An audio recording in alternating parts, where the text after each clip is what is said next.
Hello and welcome to the Next Gen Racing YouTube channel for the day one preview of the 2024 Cheltenham Festival. Yes, ladies and gents, those fabulous 4 days at Prestbury Park are just around the corner. We're 6 days out now from hearing that infamous roar in the Supreme, and we have 7 brilliant races to get through here and hopefully a few winners involved as well. First and foremost, thank you for the support on the recent anti-post videos. If you are new, please do like, subscribe, all that good stuff. Ahead of the week coming up, we also have, you're hearing me right, Sam is back on the channel on Friday night. He will be joining me for our top 5 best bets of the Cheltenham Festival video, a video that usually goes down very well. Last year, 3 of our top 5 best bets all landed, and that'll be happening on Friday night. So do make sure you like, subscribe, and do come back for that video because it's sure to be a cracker. But without further ado, let's get into the opener of the 2024 Cheltenham Festival, the Supreme Novice Hurdle. I think it's fair to keep this one short and simple. If Ballyburn goes, he will not be beaten. Now, of course, we are still up in the air as to where Ballyburn will go, but he is so far superior from every novice on both sides of the Irish Sea we've seen this year, over 2 mile 4 and also over 2 miles. The way he won at Leopardstown at the Dublin Racing Festival, he brushed aside Slade Still, who's a very good novice. He earned probably a rating of about in the high 150s there, exactly what you need to win a Supreme. I think the likes of Tully Hill and Mr. Jiff will set the race up perfectly for him. He'll be able to pick it up on the home bedding, kick clear and win by as far as he likes. But if he doesn't turn up, you're going to have to look for an each way angle. I think Tell Her the Name's a worthy one for Ben Pauling. I think Ben Pauling has a lot of exciting youngsters coming through. Firefox, of course, he keeps getting backed, he keeps flying under the radar. He actually beat Ballyburn over 2 miles. He pulled up lame after the Lawlers of Naas, and look, going back to 2 miles, he's definitely a very, very worthy candidate. But there is a Willie Mullins trained horse in there who's only had the 1 run for Willie Mullins, and that is Mr. Jiff.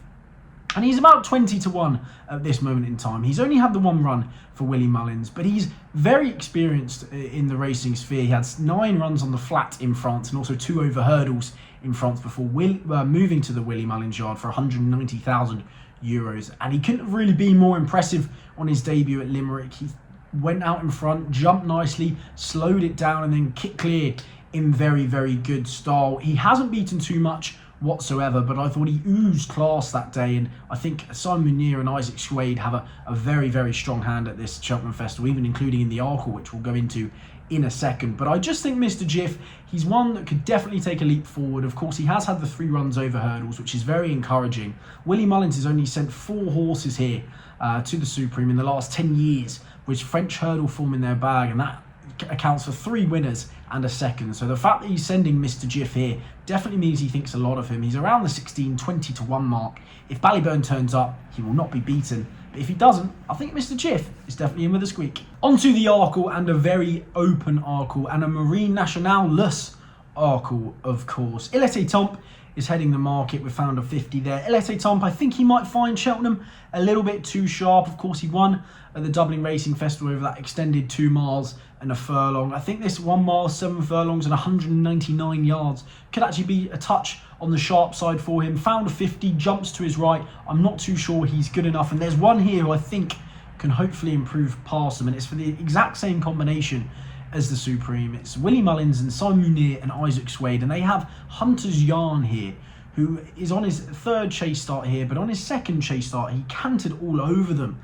at Fairyhouse. And he put 10 lengths between himself and Path Thoreau, who has since finished 2nd in a listed race at the Dublin Racing Festival behind Mandara. He's now rated 139, and Hunter's Yarn has put 10 lengths between him in a canter, and he jumped well throughout, bar the second last, which he absolutely fell through. He looks like he could step up in trip in future. It looked like his jumping did stand the test. It will stand the test if they go at a decent clip, and hopefully he'll be the one to hopefully improve past them. I think it's definitely a very open race. My mate Mozzie's very intriguing, of course, was staying on last time out, has decided to come here instead of the Grand Annual. He's still a double-figure price, but I think Hunter's Yarn definitely has the capabilities of improving past the other Willie Mullins contingent in a below-par Arkle. Onto the Ultima, which the English-trained horses have dominated. There's been no Irish winner since 2006, yet we have 2 Irish horses at the top of the market. It's a very intriguing race. You could go into it for hours. I think Kim Bailey has a strong hand with both Chianti Classico and Trelawn. I think they both have a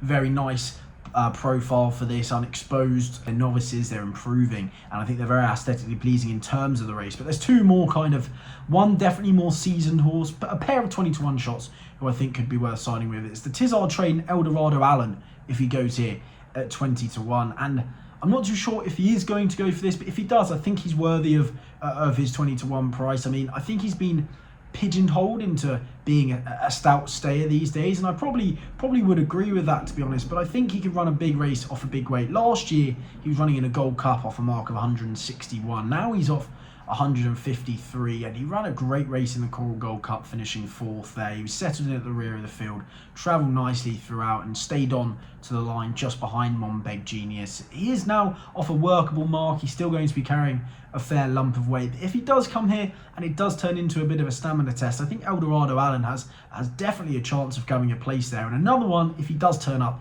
is the Henry de Bromhead trained Jungle Boogie, who I think has a ridiculously intriguing profile. He's a 10-year-old. He's only had 5 runs under rules, 3 over fences. He was at Willie Mullins. He won a bumper there. He won a maiden hurdle there, and also a beginner's chase with ease. He had 700 days off, went to Henry de Bromhead, and then he wasn't disgraced, I don't think, in the hilly way behind El Fabiolo over 2 miles. It was definitely too sharp for him. I think his jumping still standard the test there, and then stepping up to 2 miles 7 at Tremor last time out in attritional conditions. He won a stamina sapping contest there, turning it over a Willie Mullins trained hot pot favourite there, odds on classic getaway, and I think he did it in good enough style. I quite like to see a front runner who can stand a test at the jumping in, quicken when he needs to. He has a lot of stamina as well, and I think he's a very intriguing profile. If he does try and go here, he's got entries in the Ryanair and the Gold Cup as well, but off a mark of 152, hopefully they choose to go this route, because I think he would have a good chance in the Ultima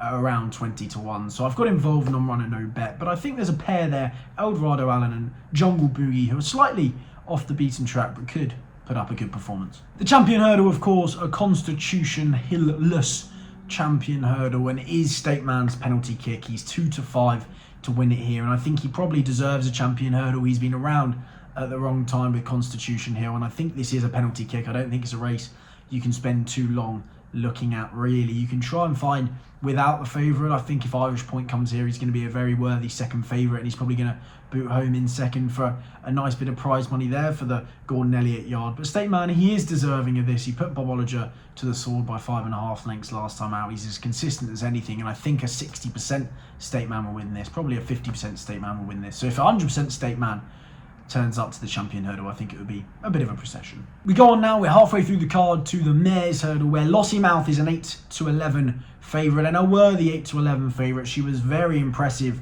last time out at Cheltenham when she brushed aside Love Envoy. She is untested at the 2.5 mile trip, but I think she's probably going to get away with it here. I'd love the contest to turn into a stamina test and push her out of her comfort zone, but when you look in behind, there isn't really too much that's going to trouble her up the front end there and turn it into a real stamina sapping contest. You look at Love Envoy last time out in the Mares last year, setting very slow fractions early doors and having a sprint home with Honeysuckle. If she does that again, I think Lossiemouth is going to brush these aside. But there is one who I think can sneak into a place, and that's Tell Me Something Girl at around the 22-to-1 mark. It was only 3 years ago that she won the Mares Novice Hurdle. She then turned up to this race as a 4-to-1 second favourite, and then was brought down when she was travelling very strongly round the home bend. She then went over fences, didn't work out for her over a year, but she's reverted to hurdles. Her first run over 2.5 miles behind Jatara, she was blowing off the cobwebs, it seemed, and last time out in January in the Limestone Lad, she was beaten by Zarek the Brave, and I think Zarek the Brave has a good chance of placing in a champion hurdle, and she was beaten by a length and a quarter. Yes, she was getting given weight by Zarek the Brave, but I really think she thrived back over hurdles there. She looked like she was her old self. She's only 9 years old, and I know she's probably getting on a little bit, but even so, I think back over hurdles, she's found a new lease of life. I'd say they kept Paul Townend and Zarek the Brave honest. I wouldn't say he was really up to his work, but around the 20-to-1 mark, I've definitely seen worse 20-to-1 shots in my time. So it's a very open race in behind Lossiemouth. If you're looking in the without Lossiemouth camp, I think she's going to win this with ease. And if you are those who like to double up with a Stateman in a double, I'm sure that'll be the big double for the day. I probably wouldn't be able to put you off it, especially at the 8-to-11 and 2-to-5 prices. But if there is one outside who I may back without the favourite, it'll probably be Tell Me Something Girl. Okay, we'll quick fire through the Boodles as well. And I think JP McManus has a very, very strong hand. Milantino of a mark of 126. I think that's very fair, it's fair to say. Came over from Auteuil, of course, from France. First got given a mark of 136, but I'd say he's probably on the lenient side now, being dropped back to 126. He was 7 lengths behind Burdett Road and then 11 lengths behind Sergino, but they changed tactics. He went to the front, and as soon as he was passed, I think he was given a little bit of an easy time of things. So off a mark of 126, I think Milantino is definitely one to watch. It's a very intriguing race, as always, and I do think the other JP McManus horse, Nara, I think she absolutely screams out for one who's been trying to have a very cosy mark there. She won her sole start at Auteuil over hurdles, over a mile and 7 on heavy ground, and she did what she did there. She's done throughout her 3 runs, and her jumping's just got better and better, and she's warmed to the task as she's gone throughout her races. Even in her 2 starts in Ireland, it looks like her first few hurdles, she's looked very novice-y at them, but I think she's really kind of found herself through the race and stayed on pretty nicely. I mean, last time out, I thought it was a blatant bit of trying to be cosy there from Mark Walsh, I think it's fair to say. She travelled the best, actually, better than Eagle Fang, the winner. She was 4th there behind Eagle Fang, beaten 13 lengths, but I thought she travelled beautifully behind there, actually. Mark Walsh threatened to give her a tap behind the saddle, but actually decided against it in the end. So it looks like I don't even think the whip's been used on her in Ireland so far. Of course, she was beaten by Nürburgring first out in Ireland. She then went and finished 4th behind Eagle Fang. She's 16-1, and to me, I'm not sure if she's going to be streetwise enough to win a Boodles. It looks like her temperament perhaps needs to mature a little bit to win a Boodles and be a streetwise to win a big run of Boodles, but I think she probably has plenty of ability, and if she does have that ability, I think she's off a workable mark of 126. So there'll be my 2 for the Boodles on Tuesday. And on to the National Hunt Chase. I'll keep this one short and sweet because Embassy Gardens has very much grown on me. I think he's a classier chaser than he was a hurdler, and he was by no means a bad hurdler. He looks like he's got his jumping sorted out. He brushed Arkle again aside by 10 lengths last time, and I think that was a very worthy performance.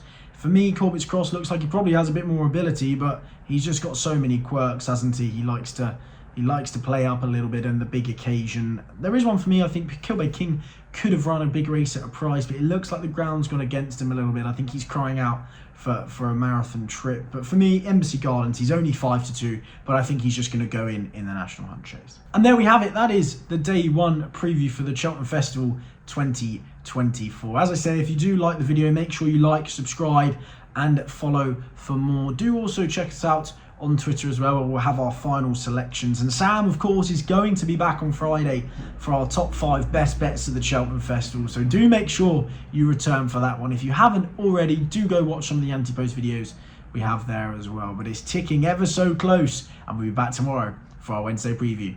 Thanks for watching.